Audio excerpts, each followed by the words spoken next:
What an exciting day already. What an exciting morning. I'm going to move out of the way here. I'm waiting for my co-founder, Bruce Lincoln, to come up. But we have a very special message and a very special guest that we're very fortunate to have be a part of what we're doing. And I'm not going to do a huge introduction, but all I can say is if you can find a friend like we found in Gale Brewer, you will be better off for the rest of your life. I can say that right now. So good morning, I'm Gale Brewer, Manhattan Borough President, and I'm very honored to be here. I think my role is to say great things about the panel, but I did chair the Technology Committee in the City Council for a long time, and many of the folks here, and certainly some of the panelists, were part of the posse that we had during those years in the early 2000s, which tech-wise seems like it was 100 years ago. But I think we all know that technology has been a core interest of all of yours and mine for a long time. It touches everything we do as a society, from education to communication, as we heard earlier, from personal finance to investment banking. And it literally has become a prerequisite for success. So the panelists here, particularly a couple of them, but all of them really, are a fantastic group. The ones that are the co-founders of Silicon Harlem are the ones I know best. And they are partners with top tech players. They know how to do that to boost business development opportunities locally while finding ways to get the Harlemites, but really all of us, connected digitally. Silicon Harlem was an early advocate for free municipal Wi-Fi. And though New York City has been slowly, I must admit very slowly, moving forward with various Wi-Fi initiatives, it was recently a breakthrough when the mayor and his team put through the final contract for Link NYC. It's the old payphones, and it will have an infrastructure to build free gigabit Wi-Fi network that will somewhat, some say dramatically, I think the jury is still out, increase internet access in neighborhoods. It's one aspect, only one, of dealing with the lack of free Wi-Fi in our city. But providing Wi-Fi at outdoor kiosks is certainly not a panacea, as I indicated, for the ongoing digital divide that continues to plague our city. However, by providing access to speed for free, very fast speeds, depending on the neighborhood, that's another whole issue. It is my hope that the city's actions will prompt more, this is the key, broadband providers to offer competitive pricing options. When Bruce and I went around to all of the early 2000s communities in the city looking at free Wi-Fi and broadband and the options for it, what we found, of course, is that the cost of packages is what kills families in terms of making internet available. So we have to have, in my opinion, free Wi-Fi. I know the city considers everyone in this room an important ally in this initiative that will not only provide free, high-speed internet to New Yorkers, but also generate dollars in revenue that can be reinvested in new technology to improve broadband access. The next step is to facilitate real community involvement in the siting process for these kiosks. The borough presidents and I got together, all 5 of us, we actually get along really, really well, and we fought to make sure that there would be more access to these kiosks in the boroughs and obviously Upper Manhattan, places that don't have as many payphones as Midtown Manhattan. Beyond access issues, I know our group today, the panel, share my interest in tech education. This past summer, Clayton Banks and Bruce Lincoln in particular partnered with the Caribbean Cultural Center, the Harlem Community Development Corporation, and City College to pilot the APPS Youth Leadership Academy. I'm sure they'll talk about this. This is a real STEM incubator with 20 young people trained in how to build smartphone apps and develop tech startups. I was at the graduation, and you could see the excitement in the room. This is a partnership and a great example between multiple different sectors, leading to real educational gain for young people. We need to do this with the Department of Education, local colleges, universities, and outside partners to scale this kind of program up. we should be offering opportunities like coding and app development and computer science to all young people. There's actually an interesting problem. One of these, I have to know the details. I'm a little too anal that way. So it turns out a lot of the colleges are teaching what we need in terms of computer science, but at the New York City Department of Education, there's no line to be able to accept these teachers. Can you believe this? So we have to figure out how to meld the two, because we do not have computer science as a sufficient study at the Department of Education. So how are you going to teach STEM if you don't have computer science? Don't ask me. We know it's an issue. We are in our office just to try to increase technology in the schools in terms of a study that's very different than fixing the computer. But we are having a tech meetup at YouTube in the near future. We'll invite all of the principals in the Manhattan. I know there are other boroughs, but I focus on Manhattan. We'll invite all the principals and all the tech groups to come to see if there's a melding and a discussion that can take place over networking. Education is broader than the schools, however, and working with many people, we are taking all of the community boards, 12 of them in Manhattan, and teaching them how to do GIS and how to do mapping. Because I passed the open data bill, as many people know in the city council, so all city databases are supposed to be on an open data portal, but if you can't use it and understand it and share it with community folks, then what's the purpose? So we're working hard to teach all of the community boards, the hospital boards, the big boards, night shift tenant leaders, and anybody else in the neighborhood who wants to learn. And we have free courses on how to do GIS and how to do mapping. We want every single community discussion to be full of data so that people know what is going on in the neighborhood, from police community relations to Vision Zero to education data. So then you can plan better for the neighborhood. But really, Silicon Harlem is doing a lot of this with their state-of-the-art innovation center. That center will support the rapid development of technology and social ventures, committed to the creation of applications that will be targeted to developing uptown innovation economy, which is what the Silicon Harlem is all about. So I think all understand that if you can create one tech job, you can create 5 additional jobs, because there are jobs that cluster around those jobs, whether it's for the dry cleaner, the hairstylist, or any other service that orbits around that growth. And the work to turn around high unemployment rate among Harlem residents, especially young men of color, I think revolves around the amazing work that these panelists are doing and that all of you are doing. So we have actually some stars here on the panel. I know that in December, all the borough presidents jointly appointed Clayton to the New York City Commission on Public Information and Communications, known as COPIC. That COPIC looks at implementing open data and big data to improve the quality of life for New Yorkers. And I'm probably supposed to not announce this, but you should know that Bruce is on the Mayor's Broadband Commission. Apparently it hasn't been announced, but I'm always announcing things that aren't supposed to be announced. I'm very good at it. And he's doing a great job as part of that commission. So all of the panels are the best kind of leaders the city could use, that Harlem could want, and they stand at the crossroads of technology and communications, and more importantly, the civic space. We're all trying to figure out, as a city, how do you take this and put it into the civic space? How do you make it part of a civic hackathon? How do you take apps that are really going to improve childcare and improve mom and pop stores remaining in the neighborhood and jobs? All of this is still, to be honest with you, with a big question mark.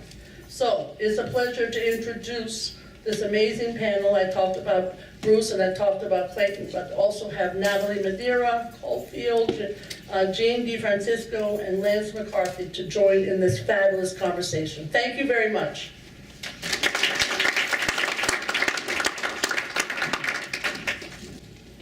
One more time for our Manhattan Borough President.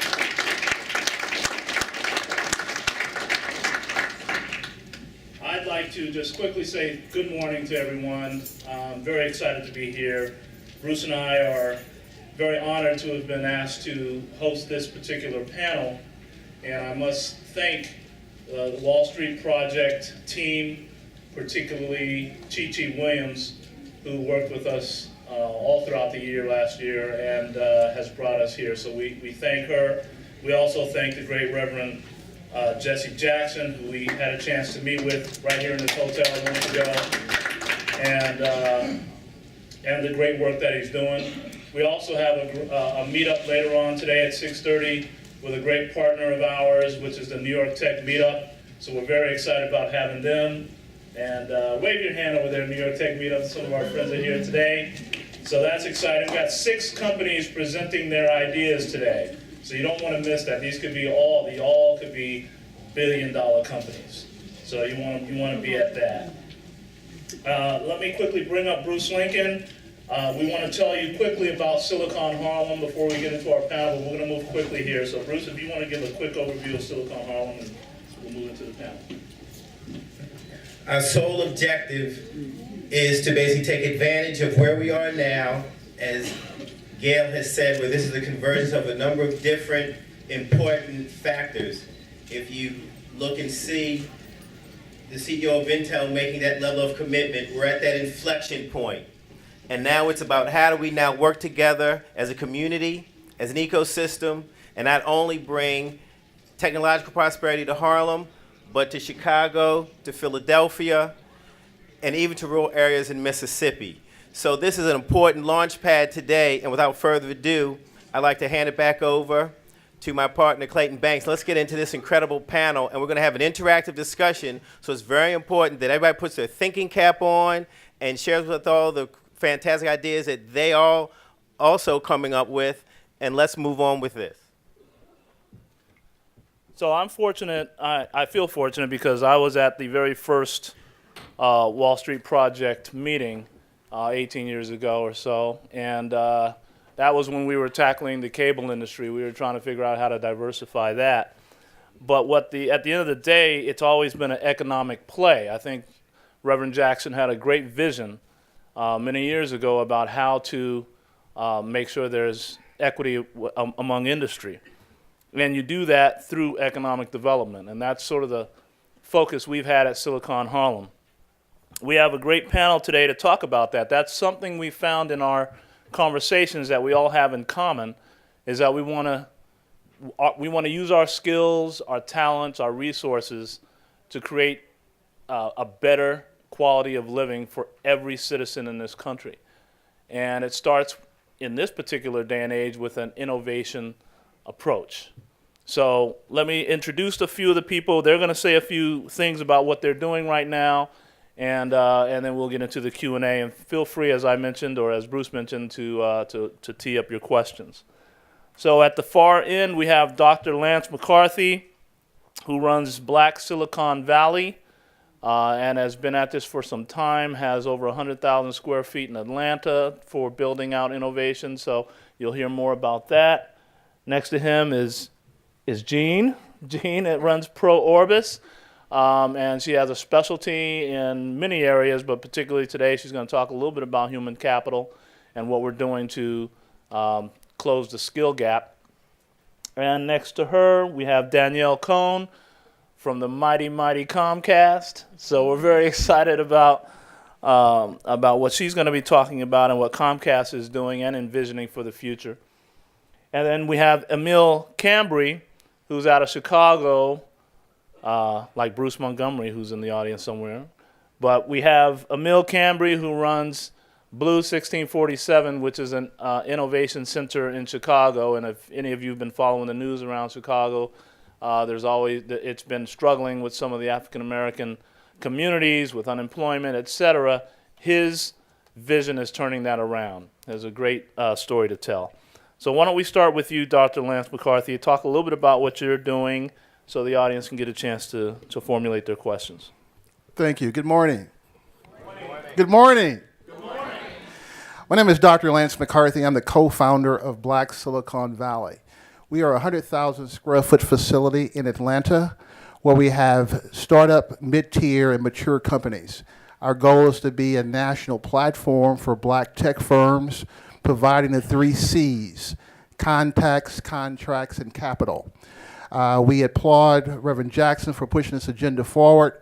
We as an African-American culture have not had a national policy since the 60s, and we believe that economic policy will move forward with technology. One of our agendas is to assist in the capital formation. So we have partnered with Garage.com to create a $60 million equity fund in order to assist minority tech firms on the capital side. We've also expanded to Silicon Valley itself. We're literally 5 minutes away from Intel to have a presence in the Intel marketplace. We all have been aware of the Ferguson unrest. We were very fortunate to create a Ferguson hackathon back in December where we had Emerson Electric, a technology firm, come together with 200 local coders to be able to create some kind of technology for them. It was a $50,000 award winning, and we had a firm and a group that did that. Again, our objective is to be able to be that platform not only for startups, but we have mature companies who need access to capital as well. At one of our resident companies is a cybersecurity firm, does about $50 million a year. We know that there is a definitely need in the security basis for cybersecurity. We're assisting that firm in order to getting contracts. Our goal is to continue to help coding. We have boot camps as well to be able to assist youth in order to move that agenda forward. We're having a launch of what we call Swim with the Yellow Shark. That is by Henry Wong, who will be able to spend a day in Silicon Valley with minority tech firms to be able to move them forward. It is definitely a need to expand the technology agenda for African Americans. We know that when you look at the BE enterprise for the last 20 years, we've only had 45% in retail, restaurant, and car dealerships, and only a single percentage in the technology space.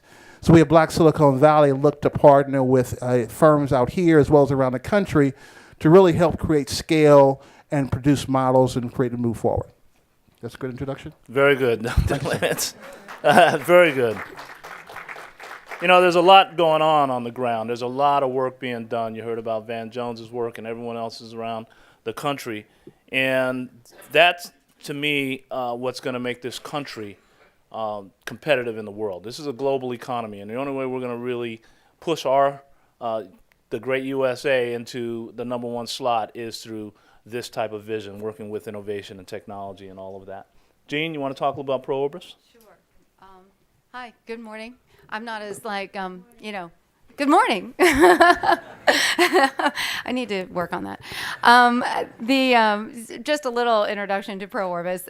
We're a very elite consultancy, mostly focusing on applications of very advanced management science, usually to globally vexing challenges.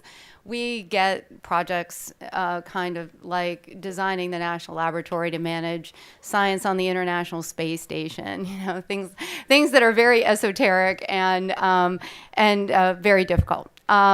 So about 15 years ago, we developed the economic techniques that really allow for the valuation of intangible assets. And I don't know if you all are familiar at all with the category, but the intangible assets for most companies are things like human capital and brands and channels and customer relationships. And financial accounting is not very good at handling those kinds of assets. So when I was at Wharton, many years ago, I said, where's the numbers for being able to understand how you make investments in human capital and where the value is going to be? They're like, well, we don't really have anything for that, and that is still true to this day for financial accounting. So we developed the microeconomic techniques and the strategic frames for being able to do returns on investments and intangible assets. Now, you might say, oh, gosh, that sounds really boring. But actually, if you look at the market capitalization of most developed countries, intangible assets are most of the assets. 80% of the value of the market is intangible. So not being able to handle intangible assets is kind of bad. And I'm like, guys, you're not even hitting the broadside of the barn here. It's like most of the value is someplace else. So we do have a world expertise in managing human capital as an asset. And I would say 15 years ago, the hardest thing we were dealing with was the fact that there was no data about human capital. They could tell me how many bolts there were in the plant in Victoria, Texas, but they could tell me nothing about the people in the company. I didn't know what degrees people had. I didn't know how much training they had. It was really, a different time. Now there's tons and tons of data, but the problem with the data is that it's almost like an avalanche. So what our methods and techniques do is really allow us to bring context to the numbers so that you can actually structure them to make a decision. So we have taken this human capital expertise that we mostly apply to big companies and government agencies, and we have applied it to government reform. And one of our major projects, which is how I met everyone here, is our urban education initiative. So we have been looking at the human capital problems of really underserved urban communities.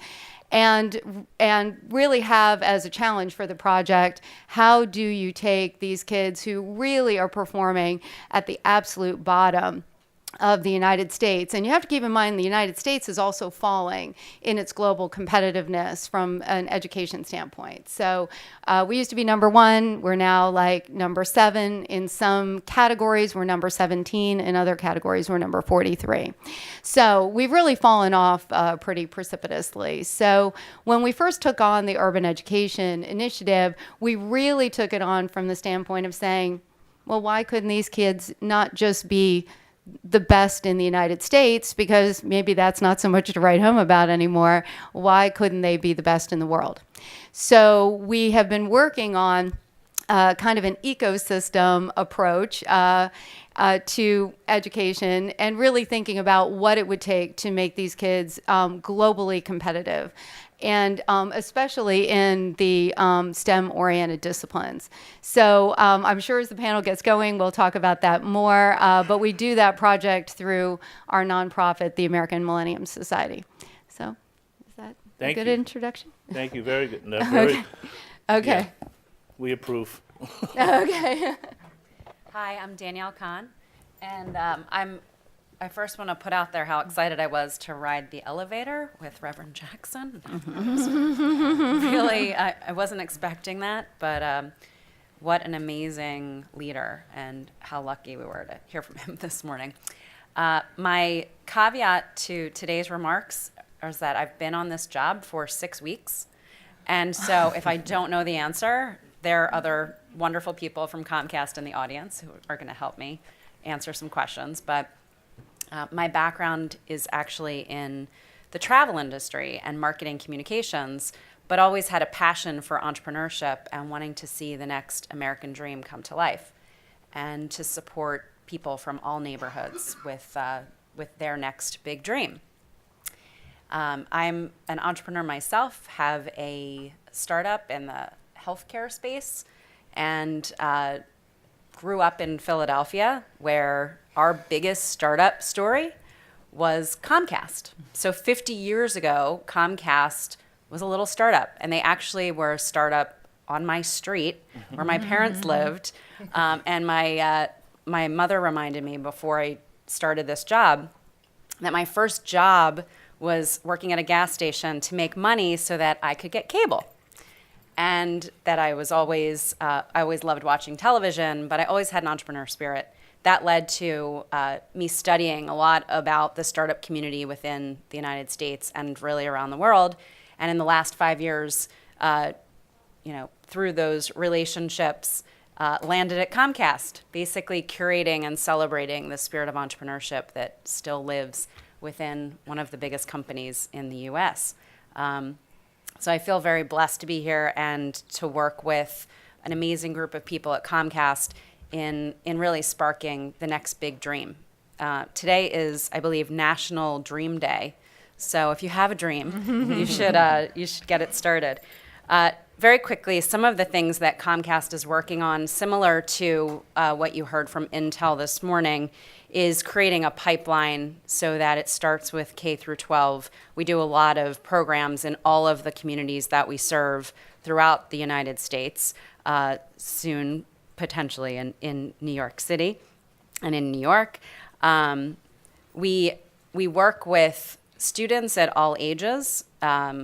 We support programs like a program called Tech Girls, which I don't know if you've heard about, but it is getting girls prepared for technology jobs.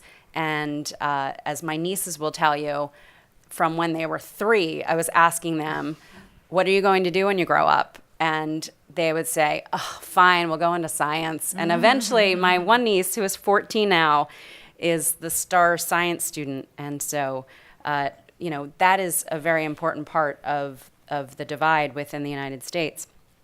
The other things that we do throughout the U.S., incubator spaces like 1776, 1871, and many others that exist in the United States, we are powering them and making sure that beyond infrastructure, that they have opportunities to connect with our network of mentors and potential business opportunities, as well as create hackathons and support hackathons. One thing that's very important for Comcast is that we are fueling what's already happening, not trying to create our own things, but making sure that we're supporting the programs that work best in each community because they're very different. The leadership in each community is also very important. In Philadelphia, as an example, Mayor Michael Nutter has made a major impact because of his commitment and leadership around technology and innovation. The same thing has happened in New York, and certainly from the leadership that we heard from this morning. But in many other cities, innovation cities are a mixture of private and public really working together to make sure that there are opportunities for everyone in every neighborhood. And not just in technology, because technology is not just about coding, but about jobs in marketing around innovation, jobs around anything in innovation. It doesn't just need to be in technology. We are also looking for people to come work at Comcast. Now at the, where we work at 17th and Market in Philadelphia, there's a new building that's going up that will be a vertical campus of 59 floors, and we have 2,500 jobs that will be filled within the next 4 years by the time we open the first quarter of 18. And those are people that are going to be the best and brightest technologists from throughout the country, around the world. So we're also looking at the importance of a pipeline for our own company. Entrepreneurship is something that is a topic we've started to talk about as well, is how do you make sure that once you have trained people in K through 12 and now they're in college and you've sparked them to want to go into these great jobs, how do you make sure once they become your employees that they actually stay inspired to want to continue to grow with you? And Comcast offers some amazing opportunities for inside entrepreneurs. There's a demo day and lab week, and they really encourage people to collaborate among themselves and to help their own dreams become a reality, which is very exciting. One program or actually two programs I just want to quickly touch on. One is Internet Essentials.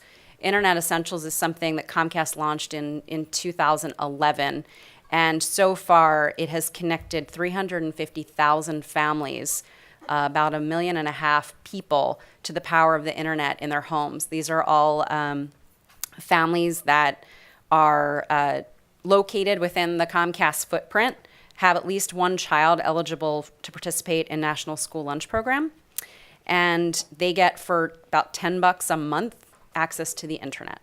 And this has also put 30,000 computers in homes at a really, really low rate. And we're really proud of this program, expecting it to grow. Internet Essentials is also a way for the community to learn throughout the process. So there are different programs that are offered through Internet Essentials that have helped people get jobs.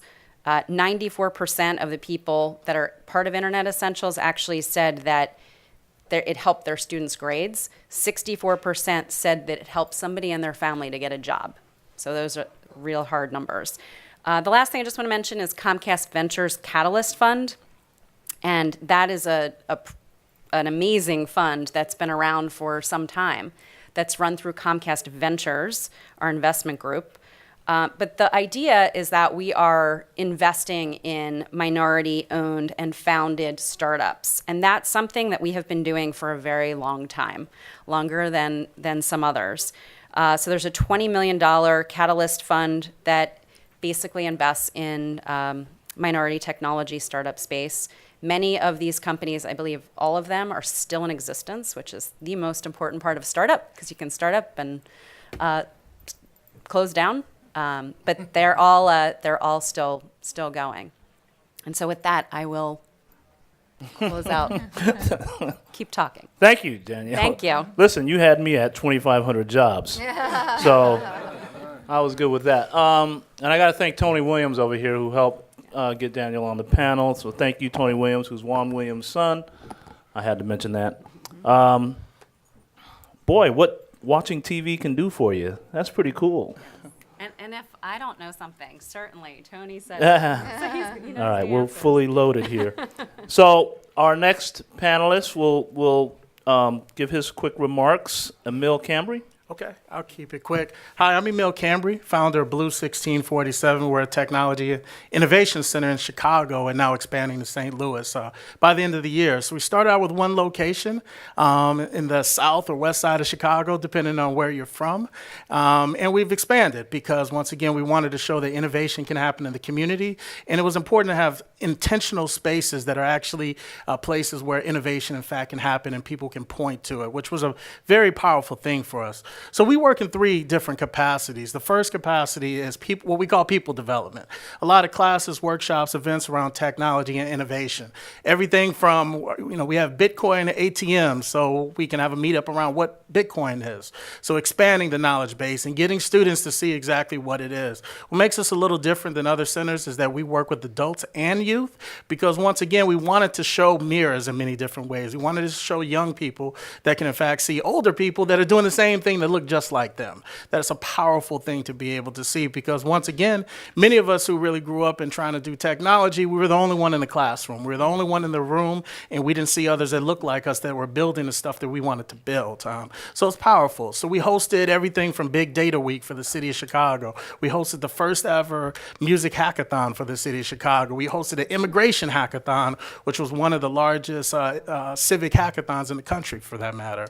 So we do a lot around events, workshops. We have the boot camps, everything from coding, hardware, software, 3D printing, Arduinos, electronics, all those fun things, because, once again, we want to increase the technology capacity of the folks that are in our communities and not look at it as, hey, this is for that little community over there. It's, hey, if they're doing it downtown, River North, and some of the more ritzy places of Chicago, we should do it in our center. So from that growth, we've been able to see that, you know what?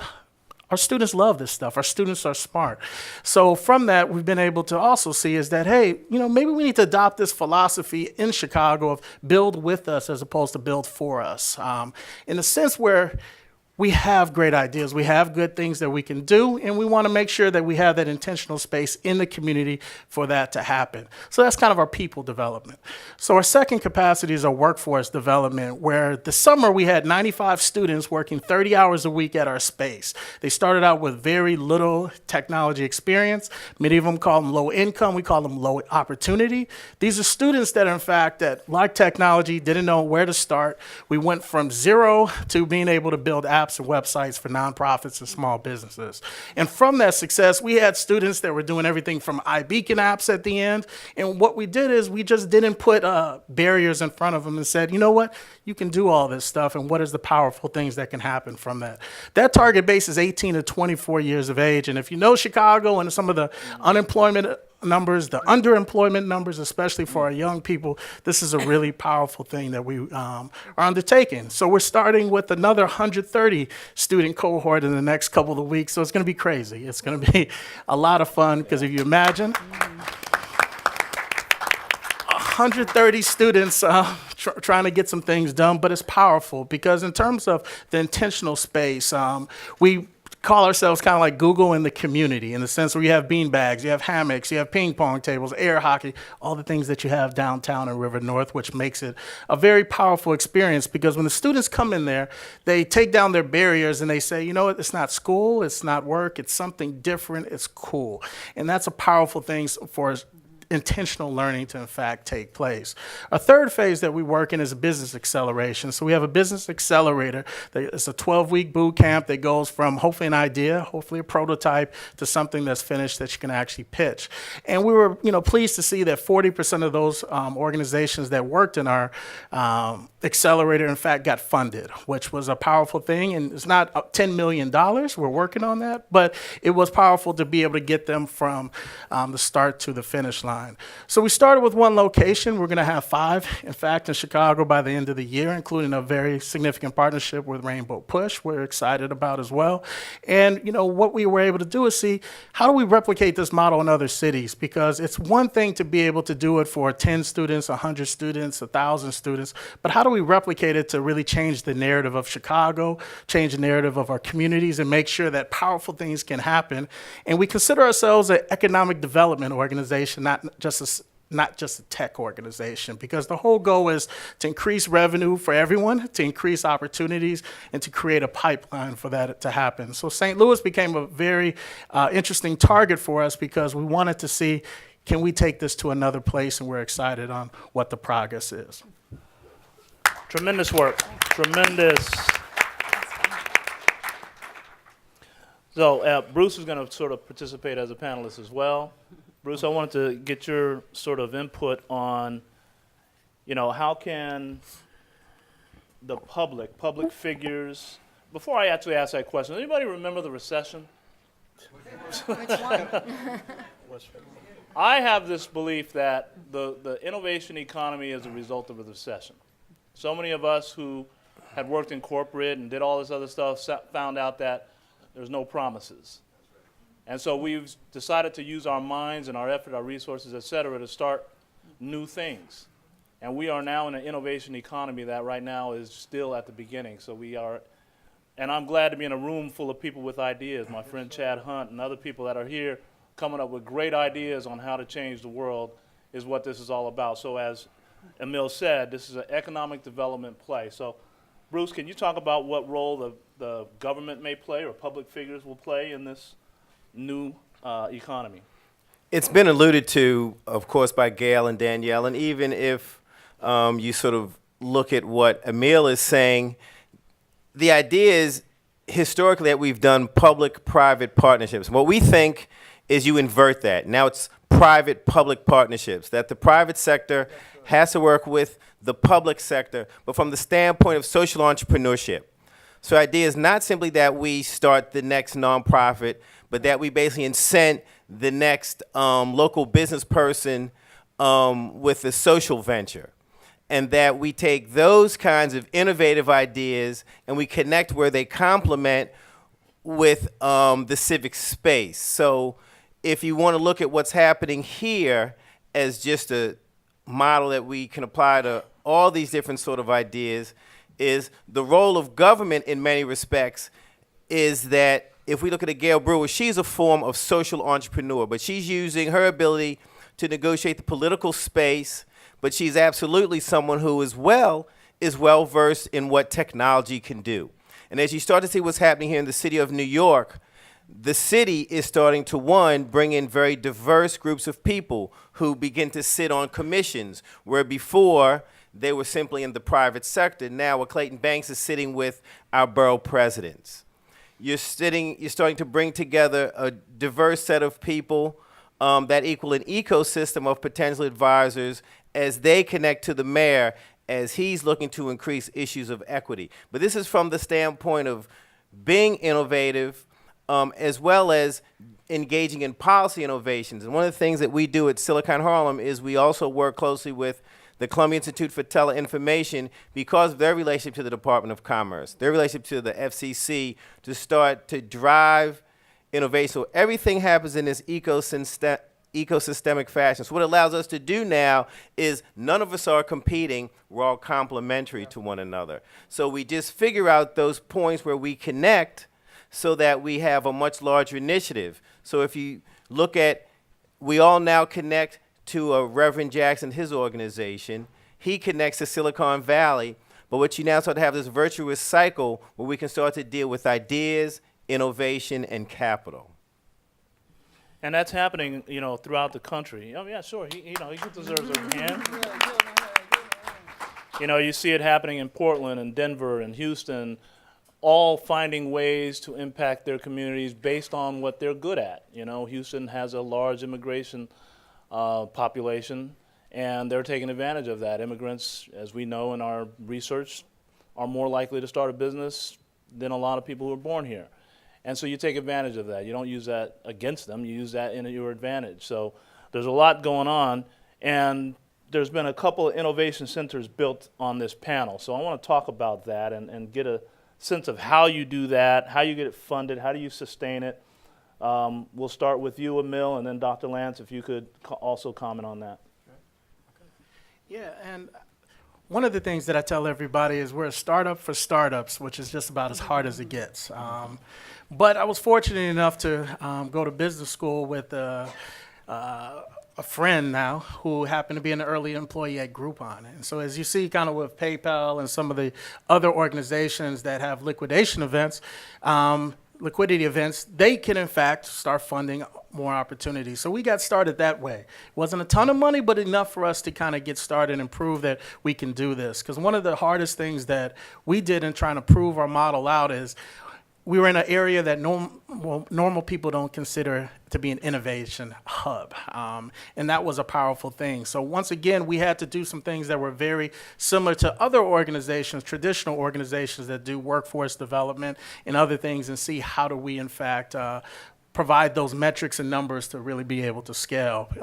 The biggest thing that we had always done throughout our whole process is try to figure out what are the driving forces, what are the drivers, the numbers, the metrics that are going to get more donations, that are going to get more support, but also figure out how do we diversify revenue streams as well. We're a membership-based model, so we have members that co-work like normal co-working spaces, but we also have the classes, workshops, and events that in fact generate revenue, because once again, when you're putting all this human capital and trying to develop human capital, it's a very cost-intensive type of a process. And many people say, hey, I want to start one too. And I tell them, make sure you know exactly what you get yourselves into, because it's a lot harder than most people think, because of the fact is there's so many moving parts. You have so many chicken and egg problems all along the way. So one of the things that we have to do, and we're forced to do, is really align ourselves with every single type of industry and organization. So we're one of the largest sponsored organizations by Google in the Midwest, to a furniture company that provided all of our furniture for free, which is powerful. So to be able to, in fact, develop those partnerships, show that there's value. And for the furniture company, for instance, we had to be able to say, hey, if one of these startups turn into anything, we want to make sure that they buy furniture for the next spot. And that's some of the selling points and being able to turn into those kind of ROI kind of conversations. So some of the things I learned from the corporate space. So once again, there's a lot of public-private partnerships, but it's partnerships, and really becoming a hub for many different activities. Because once again, you have to give a kind of cool factor to this, especially if you're working in communities of color, because once again, you don't want to be seen as that elitist type of place that everyone doesn't feel comfortable going. You want to create that space that people feel as if they can make mistakes, they can not know something, and they see an iBeacon or they see a Bitcoin machine and they don't turn away. They ask, what is that? How can I work with that? You guys have a Nest. Why do you have a thermostat like that? So those kind of questions, turn into opportunities, and you bring in artists, creatives, and other people, and that's the true innovation that comes from it. So really, you have to expand the scope and be able to provide the metrics to be able to show why your space is the space that people can grow and develop and, in fact, get better. It's been said that our country doesn't have an industrial policy, and I beg to differ. 60% of our budget goes to defense. I was very fortunate back in the 90s to be a part of President Clinton's Economic Conversion Task Force, and that was to look at how you convert military technology over to the private sector. So in Atlanta, in Cobb County, which is heavily dependent on defense organizations, there was a former Lockheed Martin Marietta plant office that was available. So understanding the shift from defense to the private sector, we were able to go in and talk to the federal government and Lockheed about this would be an economic stimuli if you were able to allow us to take over this building and be able to transfer it over to the private sector. So that was very apropos for us to be able to pick up the building. Then we were able to look at what were opportunities in the tech space. And again, Atlanta being focused on entertainment, we looked at the post and pre of film and music. And so we're able to put in our facility a total music department and laboratory, as well as on the film post and pre-production to be able to assist in entertainment. So looking at the local market and what the market demands and taking a space that was converted over, we're able to create not only a very strong economic development space, but also create revenue and be able to move forward. Then we move to licensing agreements. As we know, in the game technology arena, there are enormous amount of games that are being played. So we put an RFP out to local markets and to local businesses, and they came back with licensing such as Michael Jackson's game as well as Men in Black. So we're able to leverage some IP organizations to be able to get capital as well.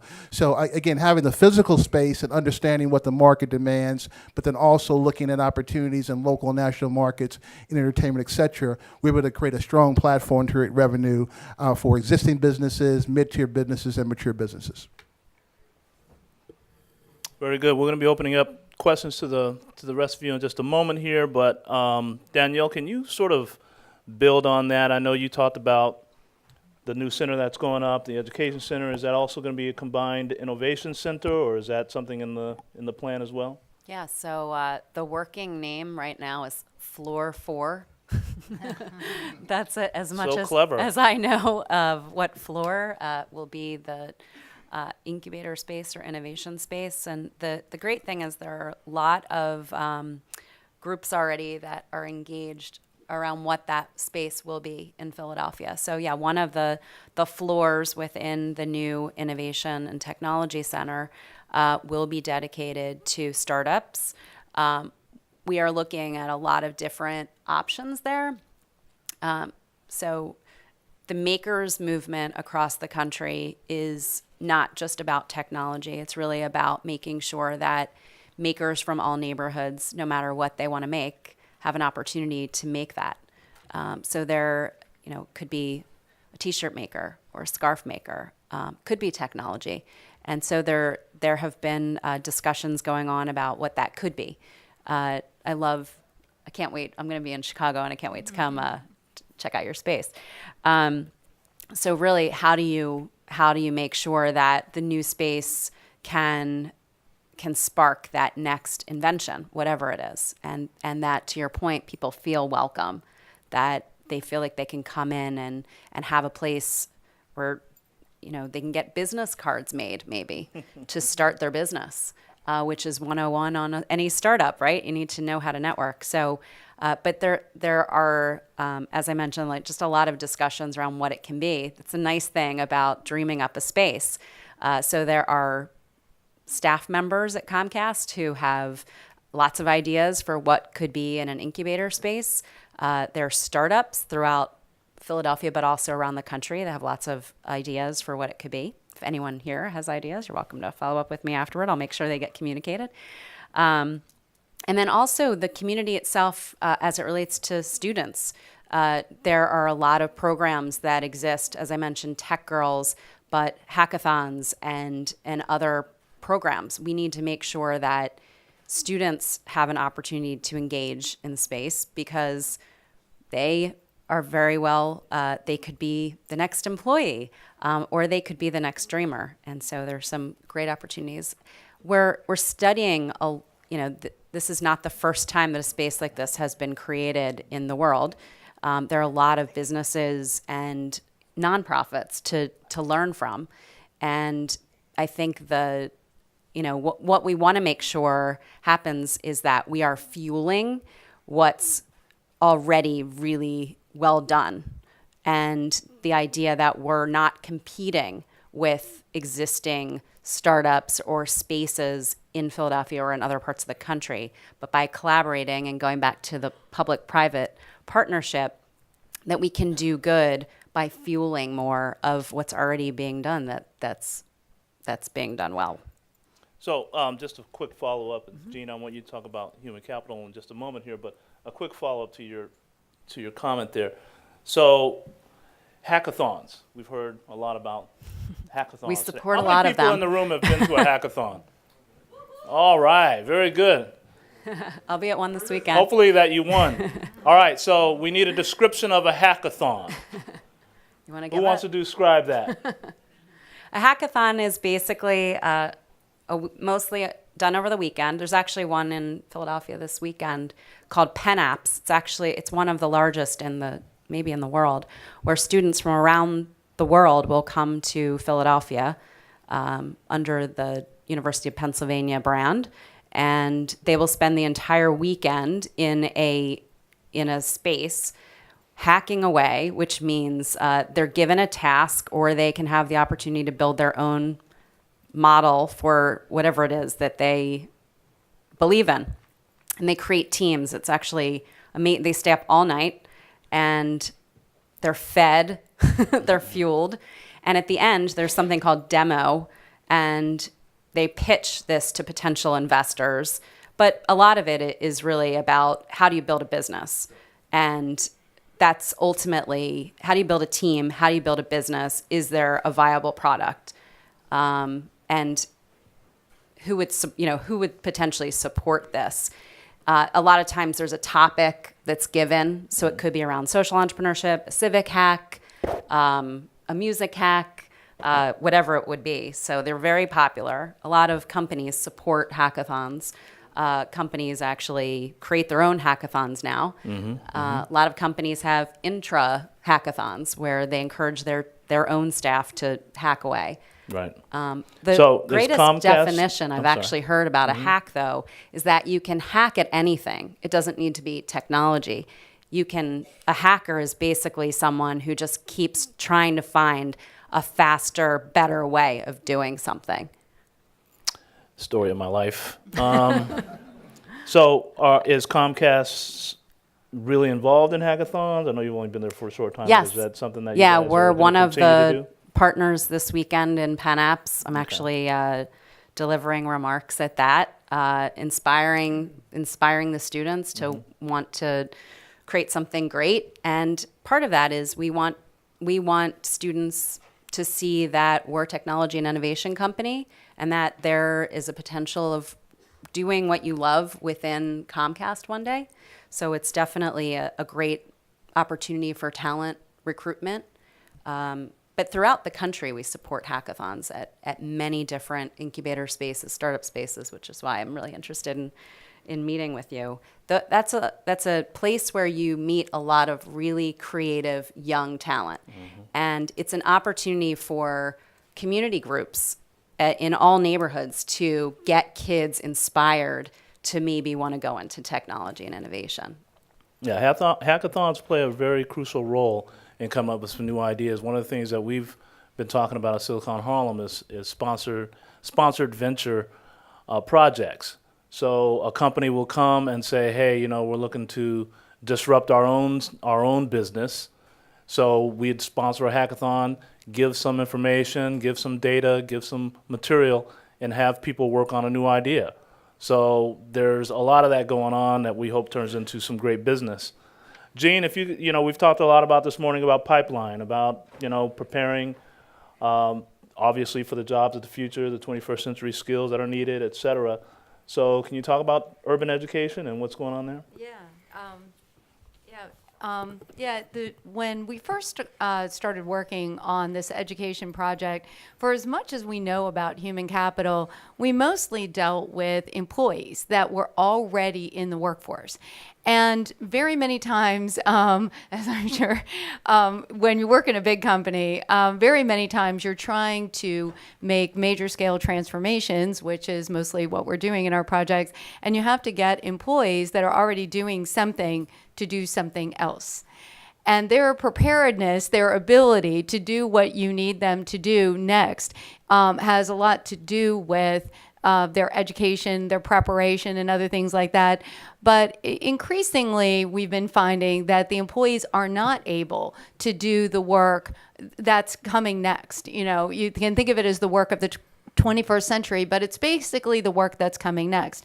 So when we first started in the urban education project, I kind of took a step back because I really didn't know anything about education at the time. We were asked to take a look at the topic because we're experts in human capital. And there were some lessons in that I think are very important for any of you that are thinking about starting companies, or any policymakers that are thinking about making investments in economic development in general. But what I found first was that if you think about K through 12 education, it's we call it a long lead time item. It's, you got to know when kids are coming into kindergarten, what is work going to be like 20 years from now? I want you to really think about that. 20 years from now, what does that kid have to be able to do? And what I found in education is they could barely tell me what workers needed to do today, never mind 20 years from now. So I'm like, well, that's not a good starting point. Then once you understand the skills and requirements for 20 years from now, then you can start to ask yourself the question, well, what do you have to do with a kid, 12th grade, 11th, 10th? What do you have to do with them to prepare them for that? And so we embarked upon our research on advanced learning methodologies. And what we discovered was that most of the really advanced, very effective learning methodologies are happening after school. So it's the after school programming, which is where all the action is. And whether it's robotics competitions or we work with T-Lab in Detroit, it's all happening after school. And when I listen to that programming, as many of you I'm sure know, they're having a hard time getting funding. And they're constantly under pressure, and teachers don't have enough time to support them. So then we started to really look at what it was going to take to prepare a worker in the 21st century. And when you think about what our daily lives are like, especially in companies where there's a lot of intellectual capital being applied in general, what are you doing? Well, you're in meetings, you're sitting collaborating, you're working together. You're not sitting in desks facing someone who's lecturing to you. That's not the work of the future. And so we've been investigating things like the flipped curriculum, which is a very interesting new education methodology being piloted outside Detroit. But it's basically where kids go home with like their souped up Kindle or their iPad. They watch their lessons at night and come to school and do their homework. Collaboratively, very tech-enabled. Very much more like what the real world is like, frankly. And so we've learned a lot about how, the word I'm going to use is off, current American education is from what it will really need to be to produce the workers we're going to need 20 or 30 or 40 years from now. The second thing that we learned is that all of these communities have so many resources applied to kids in general, but they're not very well coordinated. So there's not like a master plan. Everybody is doing lots of very interesting things, but they're not really always, they don't have the kind of sophistication in the management science that oftentimes like a big company has that's trying to run a big project. And as a result, there's more resource there for these kids than is really getting to them in an really effective way. And then we learned some things like even if you could design a really super cool education program, you also have to have a whole step in the process for how to deal with all the regulatory and other restrictions and constraints that the states and other people will put on you that will stop you from doing what you'd otherwise like to do. And then you have to think really hard about how to get from here to there. And this is a really big project. Now, when you think about starting up a company, the kind of things you have to think about are the same. And the thing that I would give you the most to think about is to understand that any production function, and I don't care what it is or, you know, how big the company or how small the church group, every production function only has 3 classes of asset in it.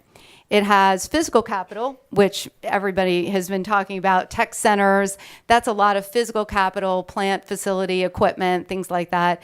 It needs human capital, which we all understand, human capital, and it needs technology. It needs both product and process technology. And a lot of the innovations that you're talking about are like product technology, and then you have to have a way to get from here to there.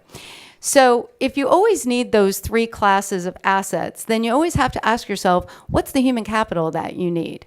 And understanding the portfolio requirement, we call it, for human capital is extremely important to economic development. If you know what human capital you need, and in a time frame that you can create it. Because if you're like, I need, I work a lot in nuclear power. So if you said, I need 50,000 nuclear engineers tomorrow, well, you're not going to get that. You gotta talk about it in a time frame that is reasonable for getting what you're looking for. And that's why forward planning and strategy is so important in managing human capital. Most of the time, HR, policy, procedure, they're thinking very short term. I need workers tomorrow, the next day, the year after that. You guys are a little ahead of the curve. But most of the time, it's very short term. And what you need to think about always is what kind of human capital do you need? When do you need it? And you have to start way earlier than you think you're going to need to get the people in place that you're really looking for. We're thinking about it more from the standpoint of how do you get children ready to be productive citizens down the road? But it doesn't matter. You could be thinking about that kind of a time frame. You could be thinking about 5 years from now, 2 years from now, whatever it is. Human capital strategy is a lot about making sure you really understand what kind of skills and talents you need, and then what does it take to get those skills and talents into your organization? The great thing about the conversation this morning was that you were getting a little bit of a sense from the Intel discussion that you were getting a little sense of the real issue with managing human capital, and especially when it comes to diversity. Most organizations don't actually understand the requirement for human capital very well. They define it very narrowly and in a way that oftentimes is not the ideal profile for what they actually need to get something done. So by really understanding what it's going to take to get something done, really understanding the work that needs to be done and the best kind of human capital to do it, you will oftentimes find yourself that there is a lot more skill and talent and experience you actually need in the room than what you have. And that skill and talent is worth something. It has a value. It doesn't just have a cost.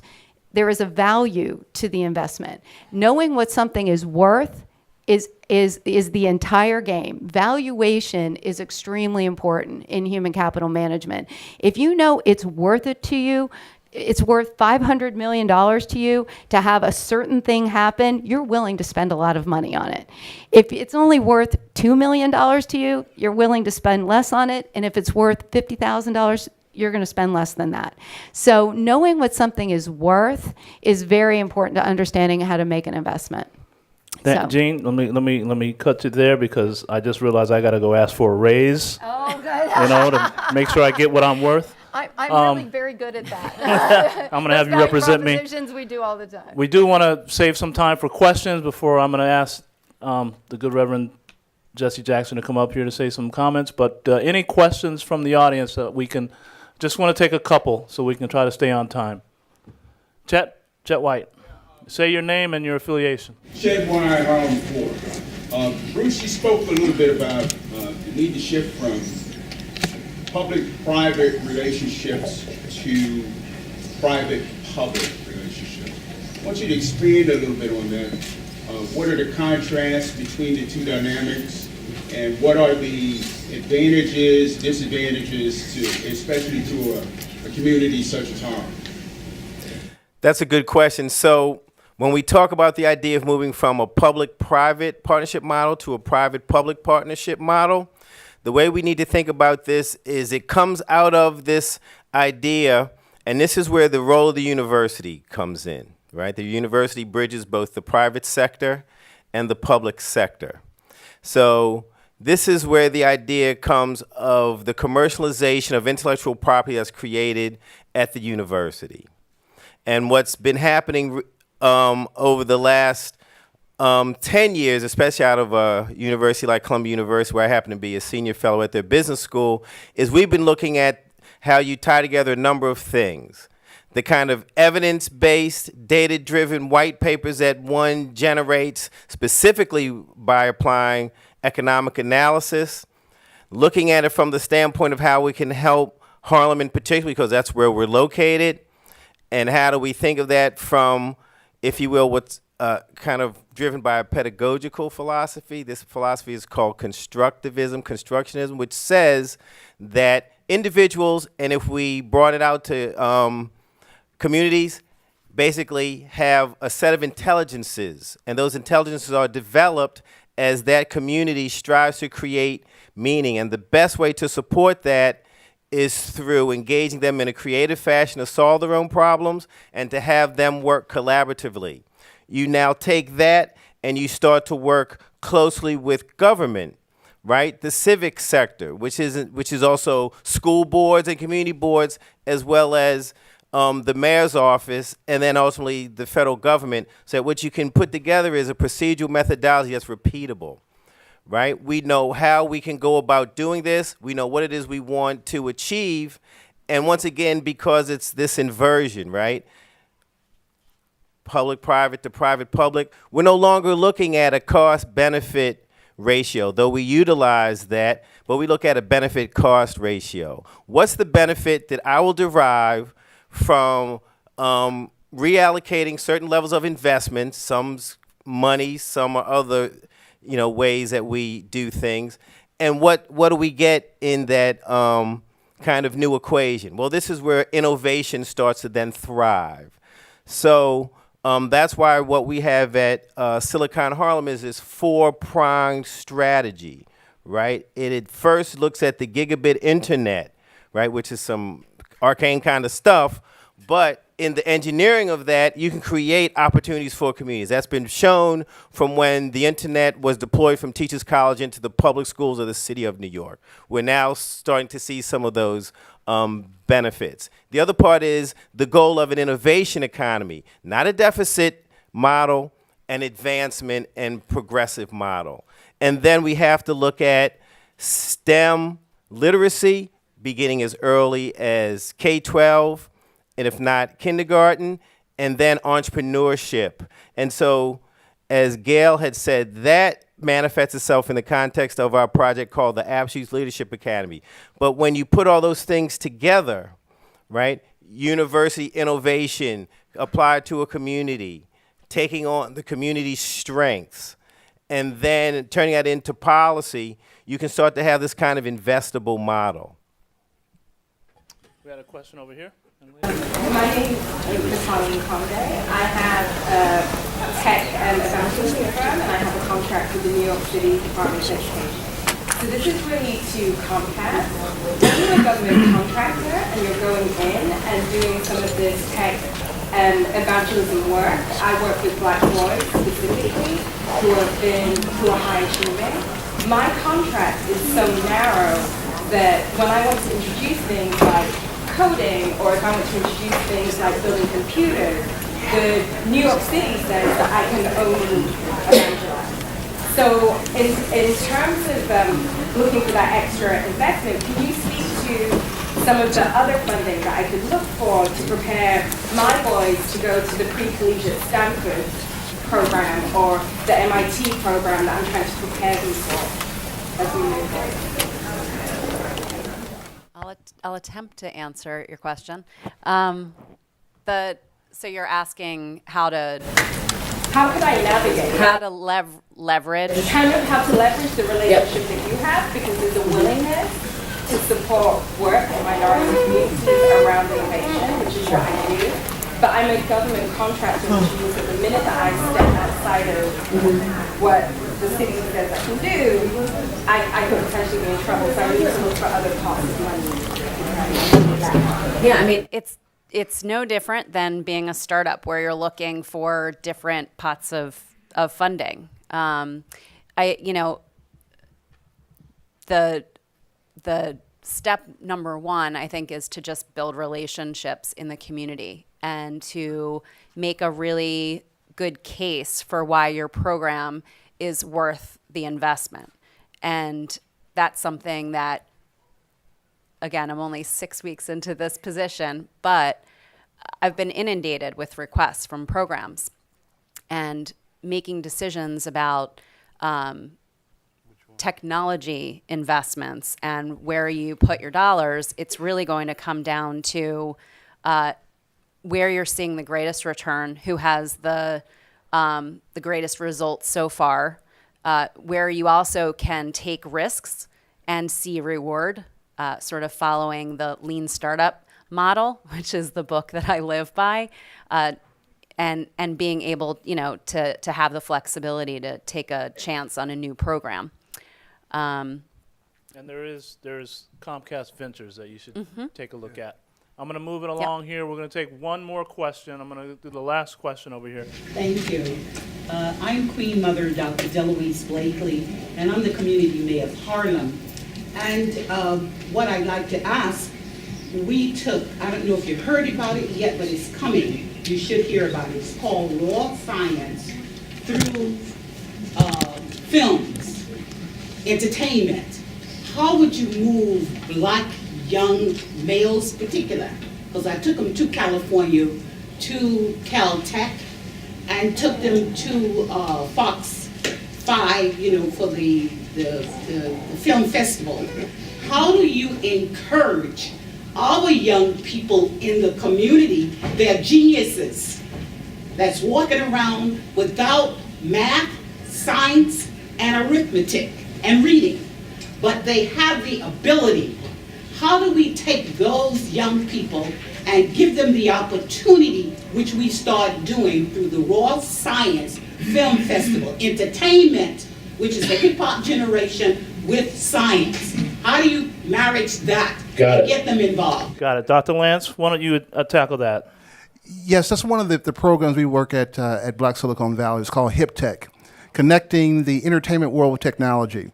With the recent acquisition of Beats with Dr. Dre, individuals start to see that the rap and the hip hop community are partnering with technology. Nas is very deep into the technology space, one of the major rappers here in New York. He has an equity fund, is partnered with 5 different equity players. So if we're able to show the youth that in the hip hop movement, that not only can you play the game, you can make the game, and we can transfer that opportunity, that challenge and entertainment to technology. Not only do you create these new coders and new technology spaces, but you create new revenue. Also, implementing entrepreneurship classes with technology and entertainment also do that space. So there's a movement happening with entertainers and technology all across the country, as well as athletes, to get into technology and showing kids that it's hip to be cool and it's hip to be tech can move this more forward.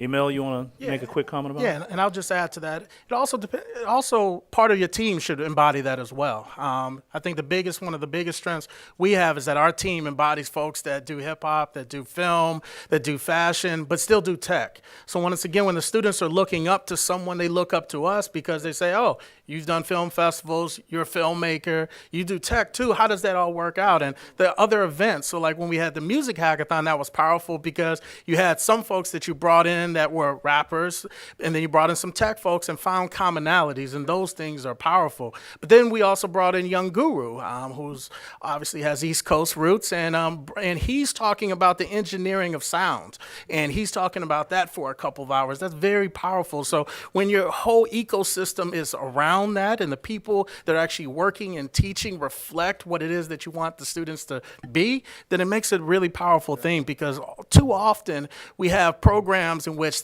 coding is taught by folks that don't look like the people that are in fact taking the classes. And at the end of the day, it's not as cool for some folks. And you want to make sure you provide that diversity by example. So with that, I want to thank everybody here. It's my great pleasure to bring up our leader here, the great Reverend Jesse Jackson.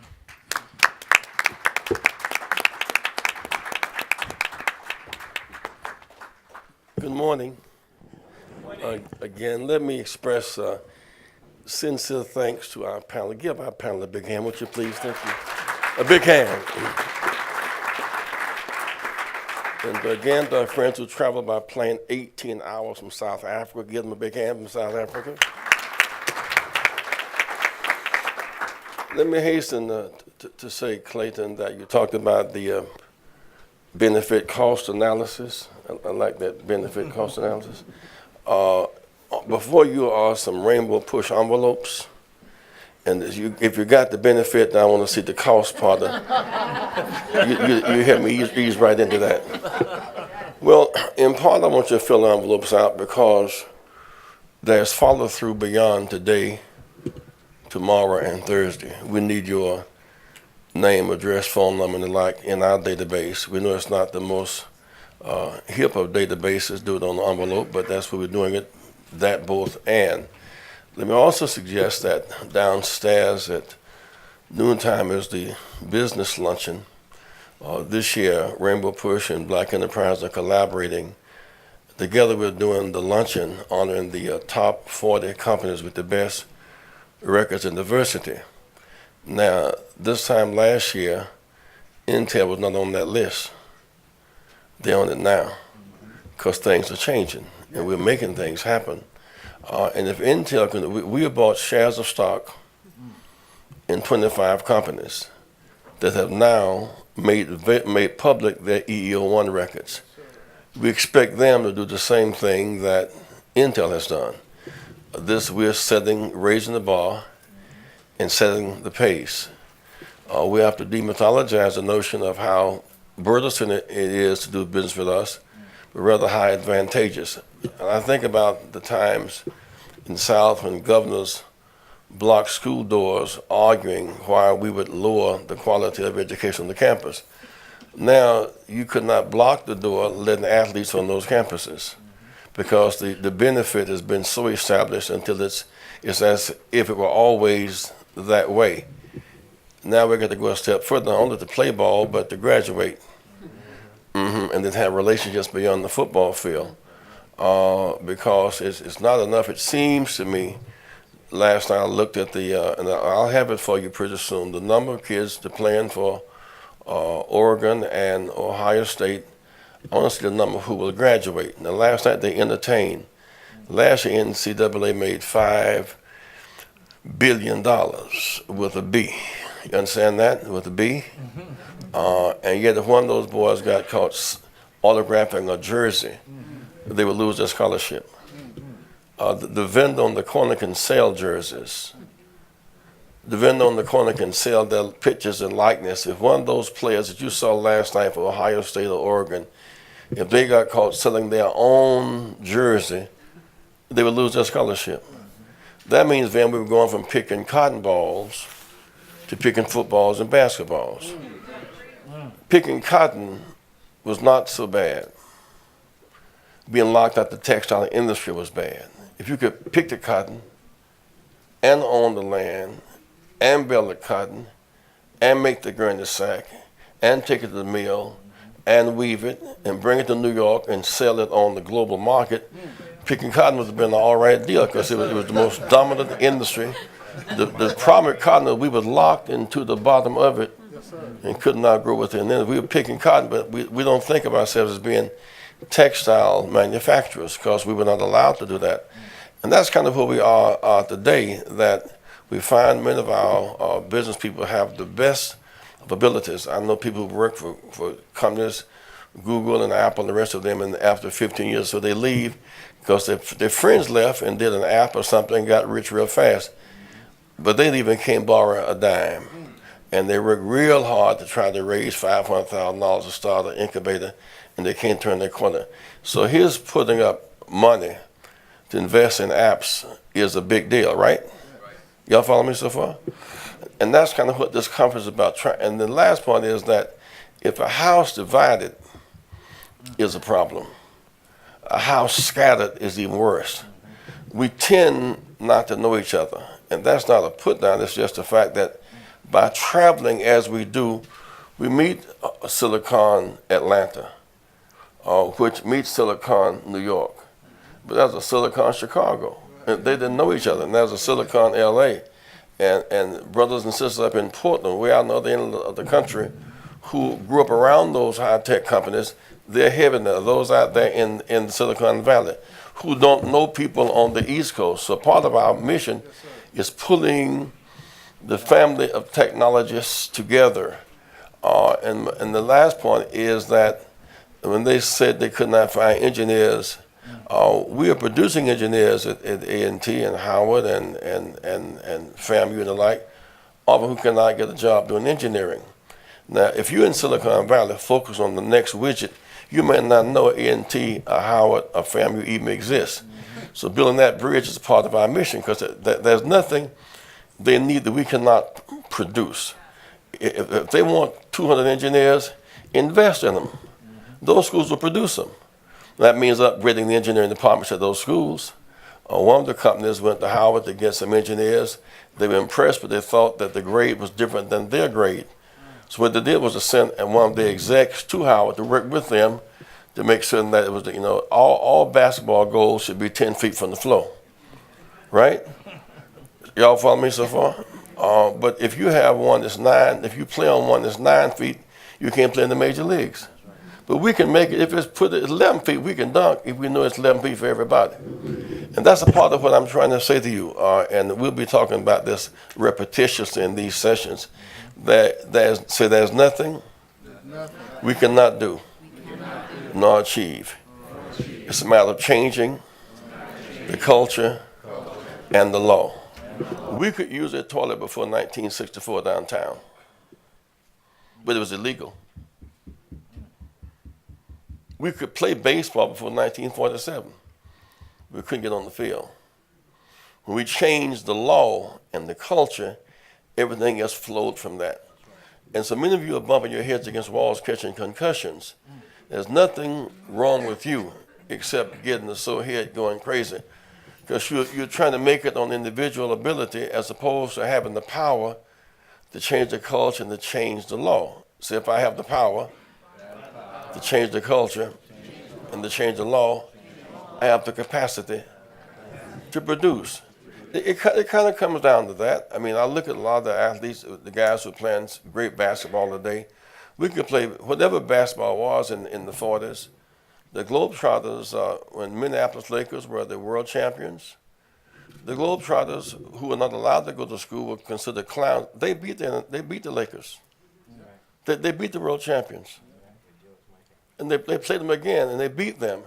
Now that Sweetwater Clifton became the first, because it was so obvious it did not make sense to lock us out. So part of our ask is to convince the company to say, when we're locked out, we lose, but corporate America loses market, money, talent, location, creativity, and growth. And a part of, what's that company that's standing out here? Is it called the big insurance, the big company that's standing out? No, not AIG. Help me, somebody. The little red. No, it's not. No, it's not Trevor. I'm gonna make y'all say it. Huh? No, it's not. It's the one with the red. It came out of Travelers, but it's. I'm trying to think of the name of it. Chi is gone now. Anyhow, what happened was the weekend they put the big deal together. I feel ashamed. Huh? No, they put the big deal together, and no, honey, she just like the rest of us. She don't know, and y'all don't know either. No, but the point is, they put I'm gonna say it at noontime. But it put the big deal together. No, it was, no. Oh, John Messer. No, I get it. Maybe it's my fault. No, but the point is, they put this, all these lawyers met and put together the deal for the big transaction. And the small black woman and her daughter had the name patented. And their reaction to it was to crush her and put her out of business. And I happened to, she came to Chi-Chi and I, we went to Sandoval directly and told them, said, this is not right. And they made the adjustment, the settlement with her. Because no one has a monopoly on genius. See, God distributes genius and distributes genius all over town. No one can tell how one can sing by how they look, or what their voice may be, where they come from. And so when we're locked out, everybody loses. And when we're locked out, everybody loses. When we're included, everybody wins. Think about the genius of Mandela being locked up in 27 years, locking him up, calling him a terrorist, and calling the terrorist gentleman. Each of you have an envelope before you. If you will fill it out, now I'm not going to beg you because we have about 3 white folk, and I don't want to embarrass myself in here. But each of you say, hey, Miss Vivian, each of you have before you an envelope. I want you to fill them out and up. Jeanne, please stand. And on your way out, this is a serious appeal to you. Please fill the envelope out and up. It helps with membership, but more than that, it gives us the capacity when there are follow-up meetings. If you're in the database, we can reach you quick, and we'll put it immediately in the tech database, but we don't have that. We'll have it maybe by tomorrow, but we don't have that right now. Please fill out. Let us stand together. Let's stand together.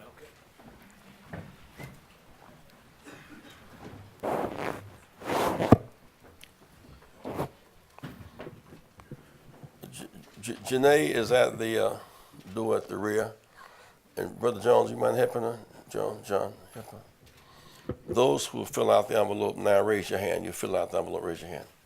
Fill it out and up, if you don't mind. Fill it out and up. As you pass them, if you don't have an envelope, raise your hand. You don't have an envelope, raise your hand. Some people here don't have one. There's a job opening on the market for somebody. If you don't have one, raise your hand again. They were giving them out on this side. See, right?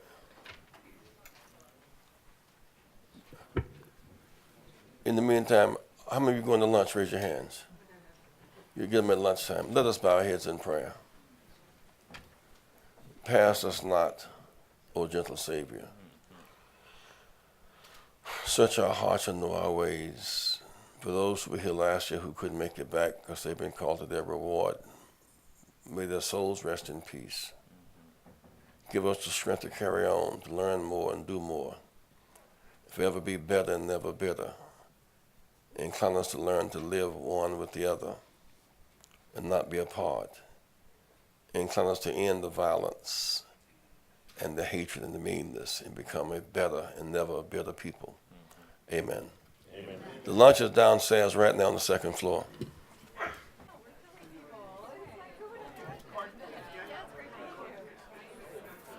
Thank you.